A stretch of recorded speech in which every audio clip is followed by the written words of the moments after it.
দীর্ঘদিন নিখোঁজ বা গুম থাকা ব্যক্তিদের খোঁজে সামরিক গোয়েন্দা সংস্থা ডিজিএফআই কার্যালয়ের সামনে ভিড় করেছে মায়ের ডাক সংগঠনের নেতৃবৃন্দ ও স্বজনরা। এ সময় আয়নাঘর নামক ডিটেনশন সেলে বন্দী থাকা ব্যক্তিদের মুক্তির দাবি জানান তারা। কথিত সেল ঘুরে দেখার আহ্বানও জানান তারা। যদিও ডিজিএফআই এর দাবি কথিত বন্দিশালায় এখন আর কেউ নেই।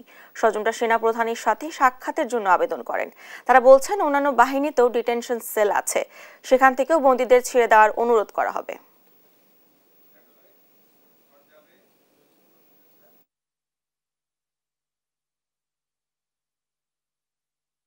তখন যেটা বললো ডিজিপি অফিস থেকে যে ওনারা ওনাদের এখানে কাস্টডিতে চেক করেছেন, কাস্টডিতে এখন কেউ নাই, লাগলে আমরা দেখতে পারি। যদি এখন না থাকে, হয়তো আগে এনেছিল কাস্টডিতে, তাহলে ওখান থেকে পরবর্তীতে কোথায় নিয়ে যাওয়া হয়েছে। আর্মি চিফ যে আমাদের একটা অ্যাপয়েন্টমেন্ট দরকার, আমরা মায়ের ডাকের ফ্যামিলিরা আগামীকালকেই তার সাথে কথা বলে চাই অতি সত্বর যেন উনি বলে দেন প্রত্যেকটা এজেন্সিতে যাদের সিক্রেট ডিটেনশন সেলগুলো ওনারা কিভাবে মেনটেন করছেন সেখান থেকে যেন তাদেরকে মুক্ত করে দেওয়া হয়।